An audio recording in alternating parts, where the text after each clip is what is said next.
So, the general symptoms are typically going to be fever, cough, shortness of breath, but what we've been seeing more of lately is actually more just kind of general allergy type symptoms, sinusitis, some head cold, pressure, sore throat, and sometimes the symptoms can start quite mild, but we've seen several patients who started that way and then progressed and ended up hospitalized.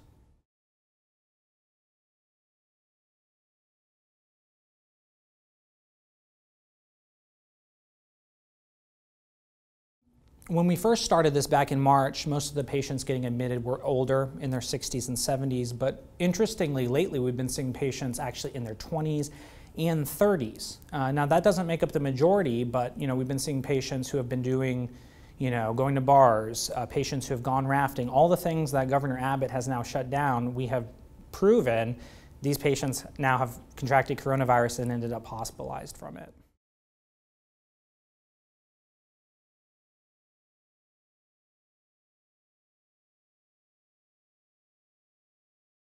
So for the patients who are hospitalized but are not in critical care, we're currently using a variety of treatments. The number one is a medicine called dexamethasone, which is a steroid, which a recent study has shown does offer some benefit, but I think it's important to note that it only offers a benefit in patients requiring oxygen. And so any patient in the outpatient setting who has coronavirus should not be on this medicine specifically to treat coronavirus unless they're requiring oxygen.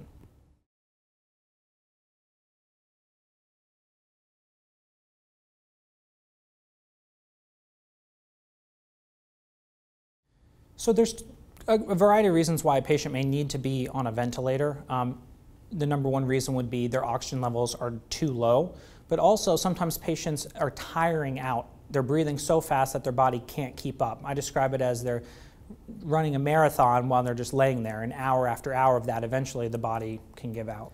So for patients typically in critical care in our ICU, they're typically there because they're experiencing severe shortness of breath and their oxygen levels are dropping too low where a normal ventilation is not sufficient. We're also seeing that a lot of them are getting very confused and kind of out of it, and that's also in medicine a sign of overall deterioration.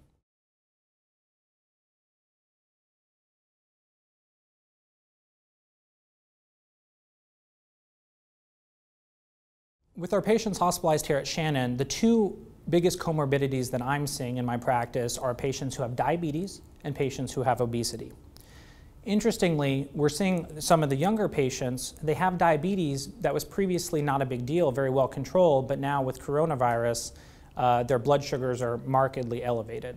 So I think it's important to note for our coronavirus patients that we have seen some patients who previously were not aware of a diagnosis of diabetes that was newly diagnosed when they came in with coronavirus. So there could be young people in the community who do have medical comorbidities that just haven't even been diagnosed that does increase their risk.